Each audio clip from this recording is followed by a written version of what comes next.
co-powered by Techno.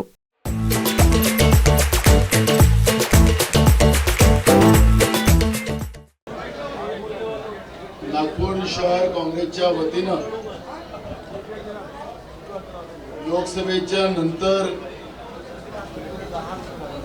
आपल्या सगळ्या काँग्रेसच्या कार्यकर्त्यांना पदाधिकाऱ्यांचं आभार मानणं आणि पुढच्या विधानसभेच्या निवडणुकीच्या निमित्तानं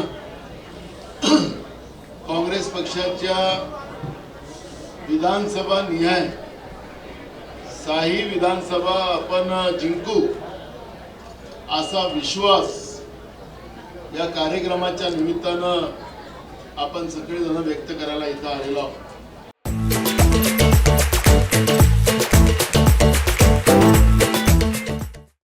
सर्वप्रथम मी नागपूरच्या जनतेचं मी मनापासून आभार मानेन आणि काँग्रेसच्या कार्यकर्त्यांचे आभार मानेन की लोकसभेच्या निवडणुकीमध्ये आपल्या सर्वसामान्यातला एक कार्यकर्ता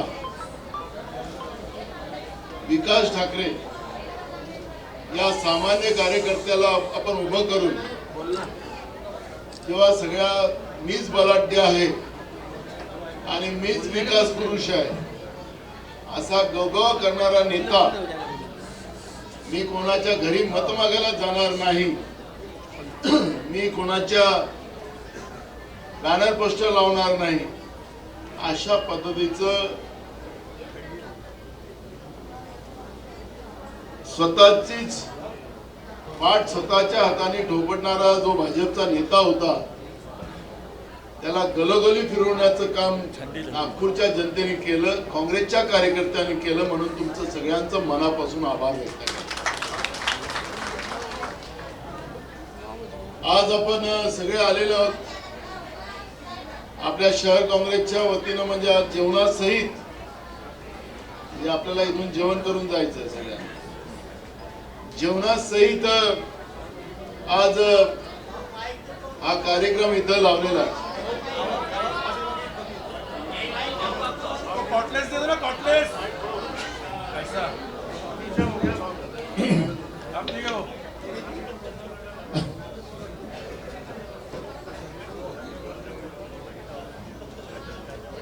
या कार्यक्रमाला उपस्थित झालेले आपल्या अखिल भारतीय काँग्रेस कमिटीचे सहप्रभारी आमचे तरुण मित्र कुणाल चौधरीजी,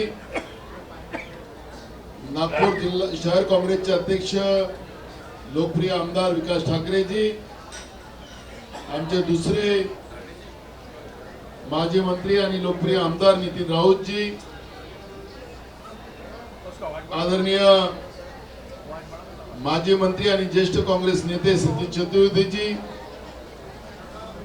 आमचे दुसरे माजी मंत्री आदरणीय आणि समजजी, 6 जिल्ह्याचे आमदार आदरणीय लोकप्रिय आमदार अभिजित वंजारी, सन्माननीय गिरीश पांडवजी, आपल्या काँग्रेसचे प्रदेशचे प्रवक्ते अतुल लोंढेजी, सन्माननीय आपल्या शहराचे माजी अध्यक्ष शेख हुसेनजी, काँग्रेसचे ज्येष्ठ नेते, आणि जेव्हा जेव्हा काँग्रेसचा कार्यक्रम होतो त्यावेळेस डॉक्टर हट्टेवरच त्या कार्यक्रमाचं संचालन करतात. आता तर त्यांनी विलास भाऊसारखी दाढी वाढवून टाकली, विलास भाऊनी काढली आणि त्यांनी दाढी वाढवली. आदरणीय डॉक्टर हट्टेवरजी, उमाकांत अग्निहोत्रीजी, पुरुषोत्तम हजारेजी, बंटी शेळकेजी, अतुल कोटेजाजी, मंचावर सगळ्यांचं नाव घेता येईल, आपल्याला समोर बसलेले सगळ्यांचं नाव घेता येईल, पण वेळाभावी आदरणीय मंच उपस्थित सगळे काँग्रेस पक्षाचे सगळे पदाधिकारी, युवक काँग्रेसचे पदाधिकारी, महिला काँग्रेसचे आमचे अध्यक्ष, त्यांचे सगळे सहकारी, एनएसआयचे अध्यक्ष, सेवा दलचे पदाधिकारी, सेलचे सगळे पदाधिकारी, या कार्यक्रमाला खऱ्या अर्थानं हा महत्वाचं आपल्या काँग्रेसच्या पदाधिकाऱ्यांची मीटिंग आहे आणि याच्यामध्ये आपण सगळेजण संकल्प करून जातोय की 6च्या 6 जागा आपण नागपूर शहरामधून जिंकू, अशा पद्धतीची भूमिका आपण सगळ्यांनी मांडलेली आहे. माध्यमामध्ये एक मोठी चर्चा होतं की महाविकास आघाडीमध्ये भांडणं चालतात, म्हणजे युतीमध्ये महाभारत चाललेलं आहे, त्याच्यावर ते चर्चा होणार नाही. पण महाविकास आघाडीच्या बद्दलचं जाणूनपूर्वक सांगल्या जातं. म्हणून जाहीरपणे आम्ही सांगतो की आम्ही लोकांनी निर्णय केला की मेरिटच्या आधारावरच सगळ्या जागाचं वाटप होऊ.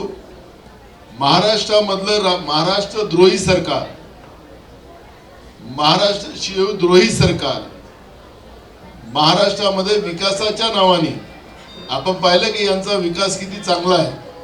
ज्या शहरामध्ये आपण आहोत त्या शहरामध्ये एका पाण्यामध्ये लोकांच्या घरात पाणी घुसून गेलं, म्हणजे हा विकास झाला.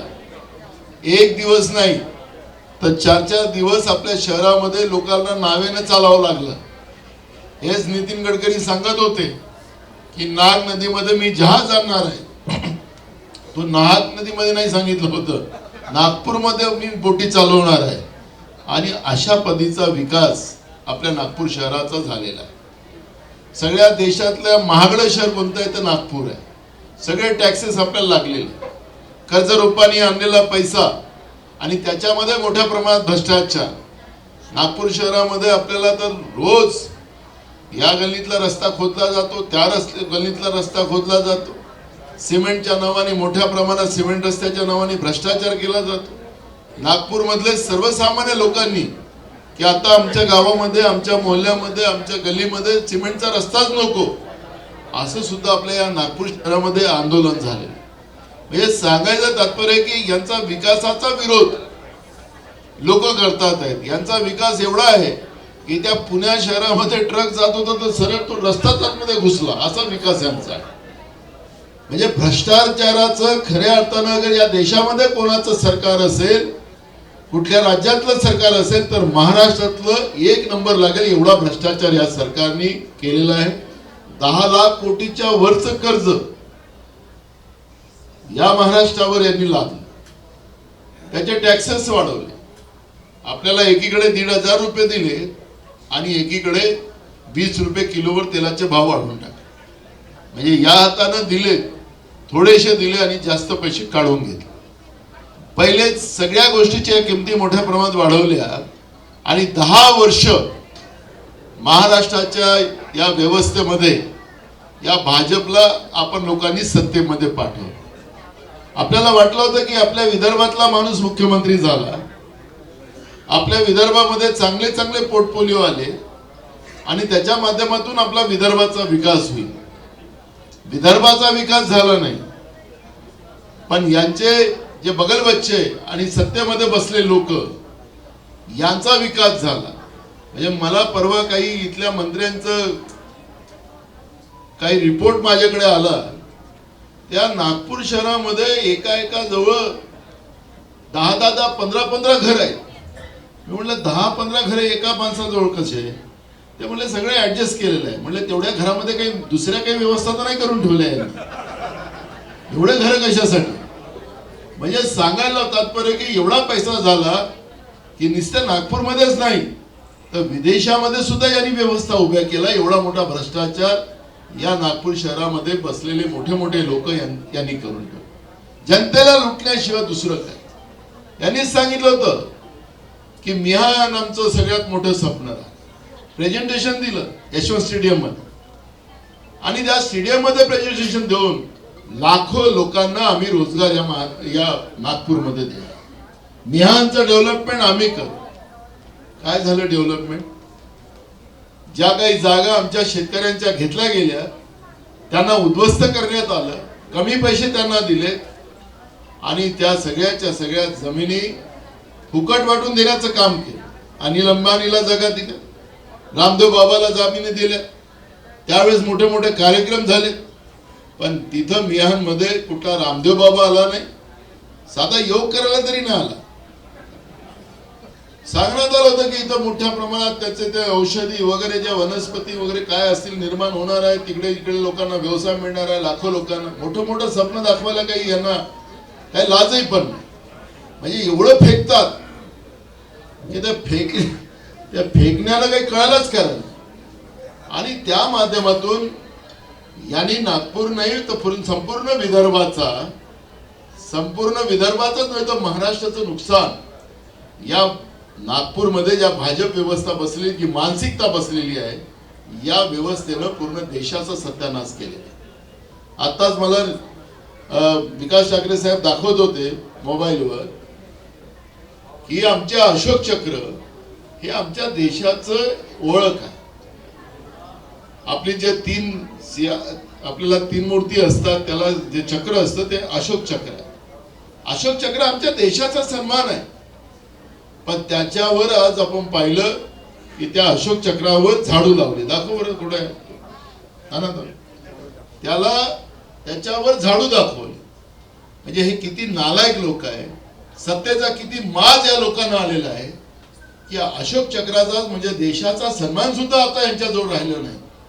आणि त्या माध्यमातून म्हणजे यांना असं वाटतं की आता आमच्याशिवाय कोणीच नाही. लोकशाहीमध्ये हे चालत नाही. आज इंदिराजीवर हे आरोप करतात की इंदिराजींनी आणीबाणी आणली.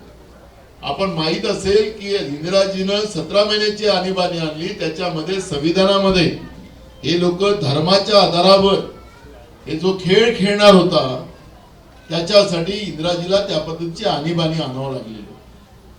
आणि म्हणून सर्व धर्म समभावाची ती भूमिका त्याच्यामध्ये होती, ती घटनेमध्ये. कारण की बाबासाहेब आंबेडकरांनी मोघम थोडस त्याच्यामध्ये, कारण आमचा देश मोठ्या कष्टानं, मेहनतीनं, अनेकांच्या बलिदानानं या देशाला स्वातंत्र्य मिळालं होतं.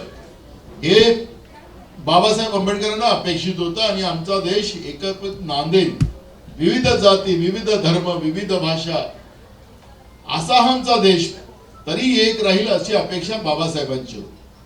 पण आमच्या हातात सत्ता येणार नाही, आमचा देश बर्बाद होणार नाही म्हणून धर्माच्या आधारावर या लोकांनी त्या काळामध्ये उच्छांत निर्माण करून हा देश तोडण्याचा प्रयत्न करत होते. आणि इंदिराजीचं ते लक्षात आलं आणि इंदिराजींनी आणीबाणी लावून घटना दुरुस्ती करून त्या काळापासून सर्व धर्म समभावाची भूमिका त्याच्यामध्ये आणली.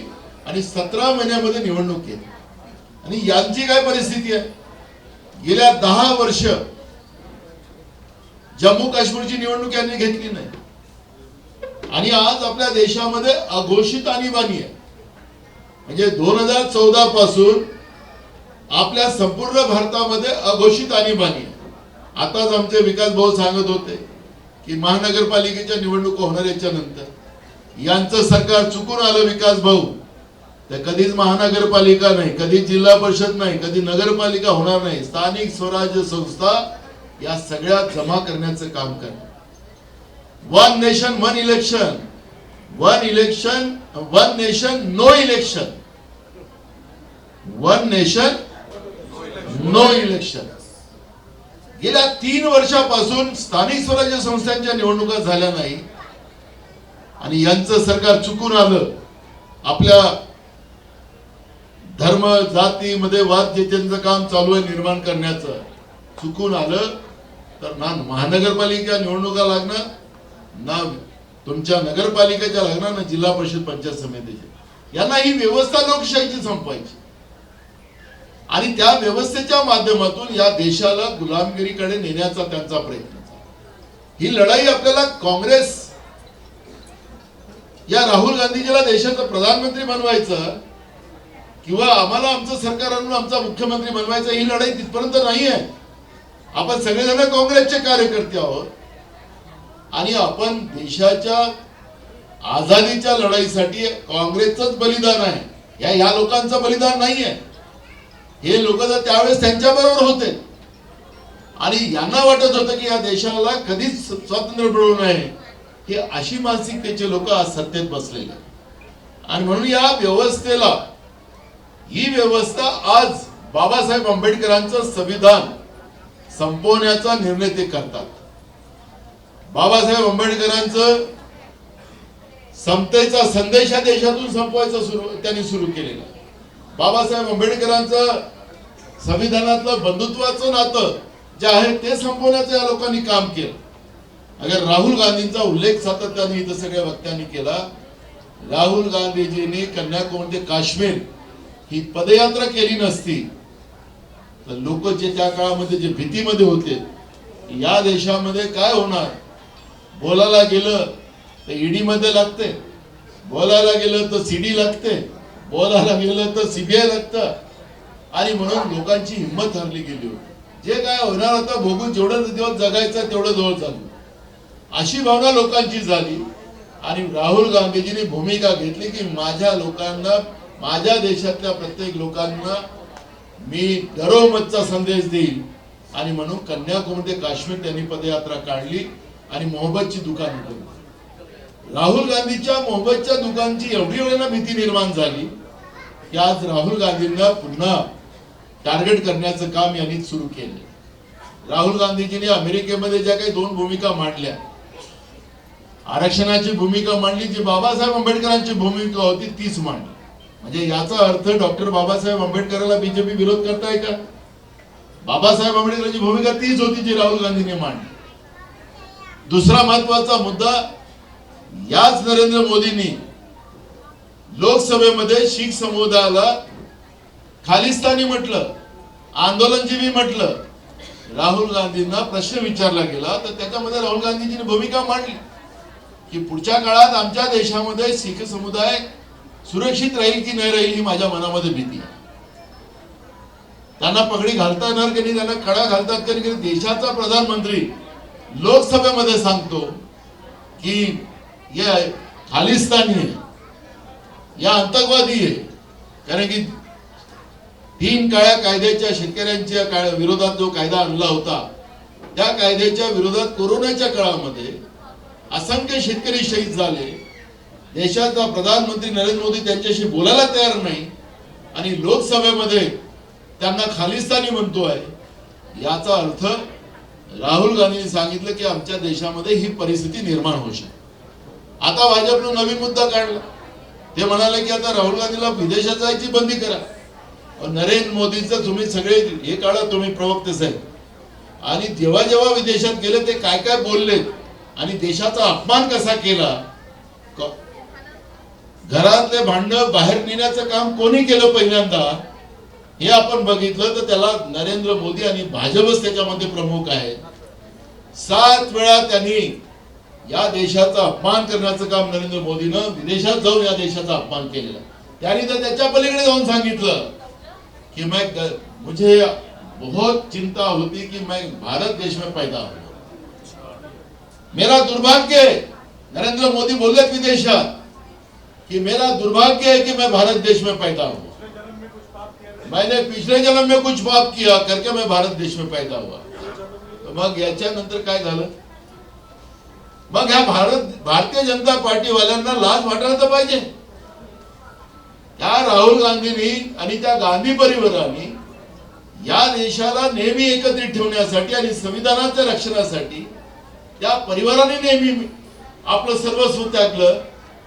त्या गांधी परिवारावर सातत्यानं टार्गेट केलं जातं. देशाचे उपराष्ट्रपती जेव्हा महाराष्ट्रात आले तिथेही नेहरू आणि गांधीला टीका करतात. मी तर म्हणालो त्यांना, संविधानिक पदावर आहे, तुम्ही राजीनामा द्या आणि या निवडणुकीमध्ये. हे सांगायचं तात्पर्य असं की संविधानिक पदावर बसलेली लोक आज फक्त त्यांना राहुल गांधी आणि गांधी परिवार आणि नेहरू परिवार दिसत असेल तर आम्हाला गौरव आहे, आम्हाला अभिमान आहे की आम्ही काँग्रेसचे कार्यकर्ते आहोत आणि आमचे नेते राहुल गांधी आहेत. हे आम्हाला सगळ्यांना अभिमान आहे. कारण की तुमच्यासारखं नाहीये. तुम्ही ज्या नरेंद्र मोदीला प्रधानमंत्री केलं ते प्रधानमंत्री सांगतात की मी भारतामध्ये जन्माला येऊन मी पाप केलं. हे असं बोलणारा प्रधानमंत्री आणि त्याची हे लोक तारीफ करतात. आणि म्हणून मी आपल्या सगळ्यांना या निमित्तानं सांगतो की ही लढाई सोपी नाहीये. आता राहुल गांधीला धमक्या देतात, जीप कापून टाकू, जीप जाळून टाकू. जसं इंदिरा गांधी आणि राजीव गांधीला मारलं तसे सारखं आम्ही तुम्हालाही मारून टाकू. यांच्या बापाचं आहे का सगळं? अशा पद्धतीची भूमिका घेत राहुल गांधींची चुकी काय? राहुल गांधी देशासाठी लढताय, देशाच्या सगळ्या जाती धर्मासाठी त्यांच्या अधिकाराची लढाई लढताय. म्हणून आमच्या मुसलमान समाजाचं जे वक्फ बोर्डाच्या ज्या जमिनी आहेत, प्रॉपर्टीज आहेत, त्यांचे अधिकार आहेत, ते आता हे लोक काढायला निघाले. राहुल गांधी त्याचा विरोध केला. राहुल गांधी काय विरोध करतोय? अरे यांनी तर मुसलमान सोडा, तुम्हाला यांना हिंदूंना पण नाही सोडलं.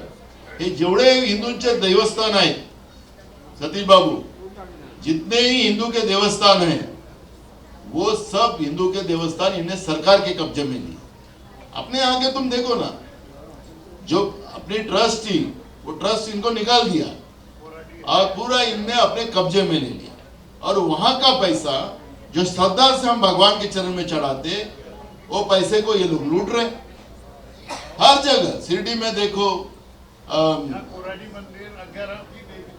सब उन्होंने अपना, ये सिद्धि विनायक हो, अपने महाराष्ट्र में भी वो परिस्थिति है कि हिंदुओं के भी वो देवस्थान की जमीन भी लूट ली इन लोगों ने. म्हणजे अब इनको मुस्लिमों की जमीन नजर आ रही. और मेरा ये कहना है कि ये जो स्थिति है, इनकी प्रॉपर्टी के बारे में इनकी जो भूमिका है, इसलिए राहुल गांधी जी ने ये भूमिका रखी, हिंदू की भी भूमिका रखी और मुसलमान की, बस इनका विरोध हो गया. और ये जो मोमेंट अपने देश में है, इस मोमेंट के विरोध में अपनी लढाई. मी आपल्याला एवढंच सांगतो की ही लढाई आपल्याला सगळ्यांना लढायची आहे. आज भाजपचे काही पदाधिकारी काँग्रेसमध्ये येतात, अजित पवारांच्या गटातले लोक इथे येतात मोठ्या प्रमाणात. मी महाराष्ट्रामध्ये अनेक ठिकाणी रोज जातो आणि त्या ठिकाणी जात असताना रोज असंख्य लोक काँग्रेसमध्ये यायला निघाले. आणि त्याचं कारण असं आहे की महाराष्ट्रातलं आणि देशातलं सरकार हे शेतकरी विरोधी आहे. आपल्या बेरोजगार जे शिकलेले मुलं मुली आहेत त्याच्या विरोधातलं सरकार आहे. आता शिक्षणालाही सुद्धा तुम्हाला पुढच्या काळात, कारण की नरेंद्र मोदीचं जे शैक्षणिक धोरण आहे 2021 आणि 22 जे भाजप सरकार नरेंद्र मोदीच्या सरकारने आणलं, त्याच्यामध्ये पुढच्या काळात सर्वसामान्यांच्या मुला मुलींना शिक्षणच नाही.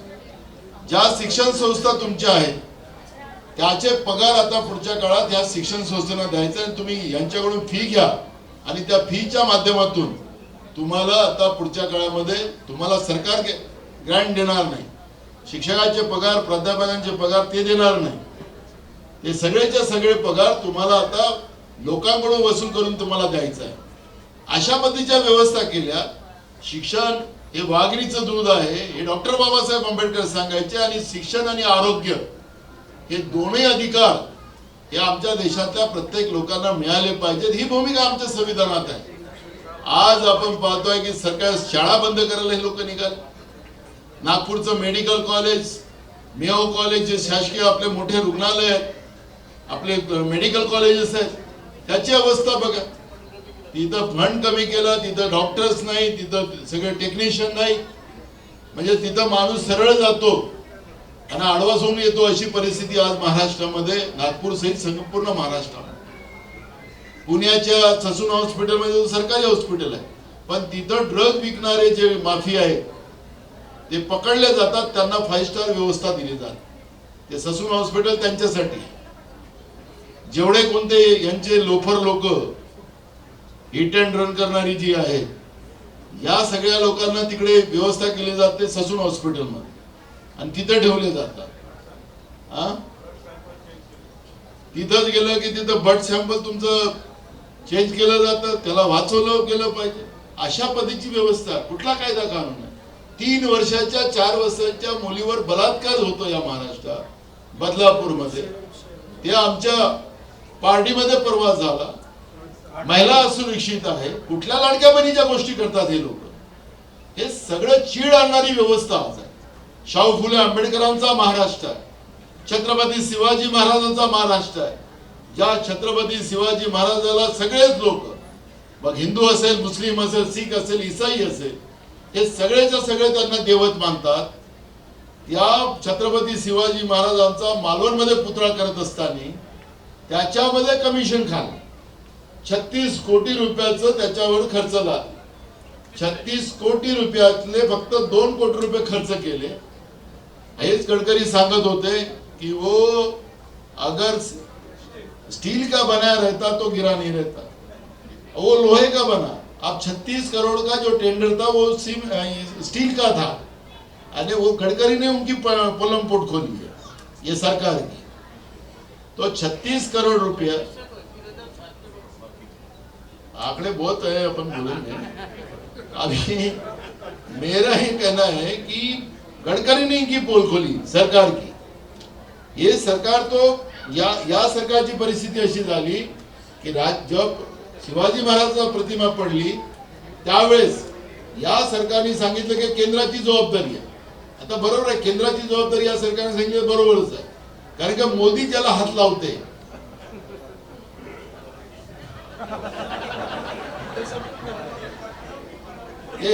आम्ही आरोप नाही केला, राज्याच्या सरकारनं, या भाजप प्रणित सरकारनं सांगितलं की केंद्राच्या मुळे झालं। शिवाजी महाराजांचा पुतळा जो पडला तो केंद्राच्या मुळे पडला। आता केंद्रामध्ये पडला आणि ज्याला ज्याला नरेंद्र मोदी हात लावते, पुलाला हात लावला की पूल पडतो। अटल सेतू त्याला भेगा पडल्या। हे आमचं समृद्धी मार्ग, समृद्धी तर यांची झाली, या समृद्धी मार्गावर 10,000 लोक मेलीत आतापर्यंत, अनेक लोक दवाखान्यात आहेत। म्हणजे त्याचं उद्घाटन कोणी केलं? नवीन संसद बनवली, त्यालाही पाणी जोडलं। हे सगळं लिकेज आहे। राम मंदिरलाही पाणी जोडलं। जिथं ते आपल्या हे महाराष्ट्रातलं भाजप प्रणित सरकार मोदीवरच आरोप केला की तिकडे केंद्रामुळे, तर म्हणजे सांगायचं तात्पर्य असं आहे, मी तुम्हाला या निमित्ताने एवढं सांगतो, खूप इतिहास आहे या लोकांचा, यांना वेळेप्रमाणे सगळं काढू, पण आज आपल्या जवळ जी संधी आहे ही संधी कोणी गमवण्याचं काम केलं नाही। आणि मी तुम्हाला सांगतो, पुढची पॉलिसी काँग्रेसमध्ये आपण आपली अशी राहणार आहे की कार्यकर्त्यांना जी संघटनात्मक आपली रचना आहे, या सगळ्या कार्यकर्त्यांनाच विचारून पुढच्या काळामध्ये जे आपण आमदार आणि हे सगळे आता उभे करू, आता म्हणजे सरकार आल्यानंतर संघटनेला पहिलं जास्त महत्व राहणार। आणि तुम्हाला सांगतो की 2 महिन्याच्या हे एसीओ असतील, महामंडळ असतील, या सगळ्या तातडीनं देण्याची व्यवस्था त्या ठिकाणी केली जाणार। आणि पक्षाच्या संघटनेची ताकद, कारण की आखरी निवडणुका म्हणजे पक्ष संघटनाच हा महत्वाचा भाग आहे। आमदार खासदार हे काही मोठे नसतात। आपण पाहिलं की आमदार खासदार महाराष्ट्रामध्ये राष्ट्रवादी असेल, शिवसेना असेल, हे तुटले गेले, आणि गेल्यानंतर आज परिस्थिती अशी आहे की ते कुठले राहतील की कुठं राहणार नाही। आता मला या निवडणुकीनंतर त्यांचा हवाईच आहे। काल नांदेड मधले परवा भास्करराव खतगावकर आपण काँग्रेसमध्ये त्यांना प्रवेश केला, आणि भास्करराव खतगावकरांनी तिथे सगळे काँग्रेसचे पदाधिकारी आले। आता तिथं आता स्वातंत्र्य मिळालेलं आहे, म्हणजे आपल्याला देशाला 15 ऑगस्ट 1947 ला आपल्या देशाला स्वातंत्र्य मिळालं, पण मराठवाड्यामध्ये 1 वर्षाच्या नंतर मिळालं। ते निजाम भाग होता, त्याला 1 वर्षानंतर मिळालं। पण नांदेडमध्ये आता ते माजी मुख्यमंत्री गेल्यानंतर आता स्वातंत्र्य तिथं भेटलं। त्यामुळे काँग्रेसचे कार्यकर्ते असं झालं की आम्ही सगळे नेतेच आहोत। मी त्यांना सांगितलं की तो गेल्यानंतर त्याची हालत कशी झाली, 2दा मुख्यमंत्री होते, पण आज त्यांची हालत कशी आहे। म्हणून सगळ्यांनी एक गोष्ट समजली पाहिजे की पक्ष संघटना आहे, लोक काँग्रेसच्या बाजूने आहे, म्हणून आपण मोठे आहोत, आपण नेते नाही आहोत। कार्यकर्त्यांच्या भरोश्यावर आणि जनतेच्या भरोश्यावर आपण नेते आहोत। मी नाही तर मग काँग्रेस नाही, ही डोक्यातून काढून टाकायचं। आम्ही सगळेजण आहोत म्हणून आपली पक्ष संघटना, मी आहे म्हणजे पक्ष संघटना असं कोणी डोक्यात ठेवू नये। म्हणून आपण अनेक जिल्हे आता एकदम व्यवस्थित केले। आपलाही नागपूर शहर आता एक काळाचा शहर होता, त्याचा आता सगळ्यांनी उल्लेख केला, मी जाणार नाही, पण मी तुम्हाला सांगतो की ज्यावेळेस मी 2019 मध्ये लोकसभेची निवडणूक हारलो होतो आणि देशपांडे सभागृहामध्ये आपण कार्यकर्त्यांची मीटिंग लावली होती, त्यावेळेस सांगितलं होतं की मी हारलो नाही, मी जिंकलेलो आहोत। येणाऱ्या विधानसभेमध्ये 4 आमदार आपले निवडून येतील, त्यावेळेसही लोक मला म्हणत होते की अरे काही पण बोलतो, आताच हारला इथं, आता 4 कसे येतील. आपले थोड्या मतांना आपले 2 आमदार पडले, नाही तर आपले 4चा आकडा बरोबर होता. पण मी तुम्हाला सांगतो यावेळेस 6चा आकडा आपला बरोबर राहणार. 6ही आमदार आपण नागपूर शहरामध्ये जिंकू आणि भाजपला पराभूत करू. कारण नागपूरकर या नागपूरच्या विकासाच्या नावाने या लोकांनी जे लुटलेलं आहे आणि नागपूरकरांना अडचणीत आणलेलं आहे. नागपूरकरांच्या घरामध्ये पाणी घुसून, चिखल घुसून नागपुरांची जी अवस्था करून ठेवलेली आहे, कर्जरूपी पैसे घेऊन नागपूर शहर हे महागडे शहर करून ठेवलेलं आहे आणि स्वतःच्या महानमाळ्या निर्माण करून ऐशोआरामाचं जीवन हे जगतात आहेत. नागपूरकरांच्या मनामध्ये यांच्या विरोधात राग आहे. त्याच्यामुळे महानगरपालिका असेल, विधानसभा असेल, या सगळं जिंकू. पण मी मगाशी सांगितल्याप्रमाणे आपलं सरकार आलंच पाहिजे याचा प्रयत्न करा. आणि मी तुम्हाला अजून सांगतोय की हे चुकून आले तर हे महानगरपालिकेच्या निवडणुकीला लावणार नाही, अजिबात नाही लावणार. त्यांच्या लोकांना सांगा तुम्हाला महानगरपालिकेच्या निवडणुका पाहिजे असेल तर काँग्रेसलाच मतदान करावं लागेल. त्यांच्या लोकांना सांगा, नाही तर याचं दुकान बंद ना. आता प्रशासक आणि सरकार आणि नेते मंडळी आता कोणी मदत नाहीच आहे. म्हणून तो डेंगूने किती लोक मेलेत नागपूरला तुमच्याजवळ आहे हिशोब? डेंगूने किती नागपुरात लोक मरण पावली माहित आहे तुम्हाला? आता या वर्षाला 957 लोक आपल्या नागपूर शहरामध्ये डेंगूने मरण पावले. चिकनगुनियाच्या बिमाऱ्या वेगळ्या. या कशामुळे झालं? तर नागपूर शहर घाणेचं शहर झालं. घाणच घाण, पिण्याचं पाणी नाही. अनेक भागात नागपूर शहरामध्ये पिण्याचं पाणी नाही, पण टॅक्स घेतला जातो. टॅक्स तर असा घेतला जातो की काही त्याला मर्यादाच नाही.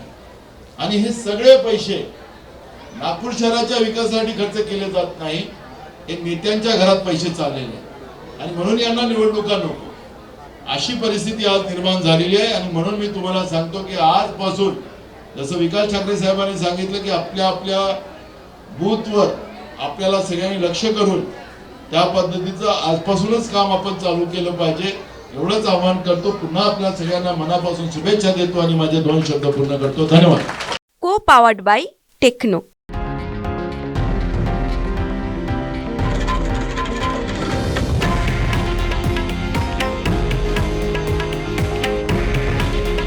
हे आहे देशातील नंबर 1 न्यूज नेटवर्क आणि आपण पाहत आहात TV9 मराठी. काळजी तुमची, हित महाराष्ट्राचं.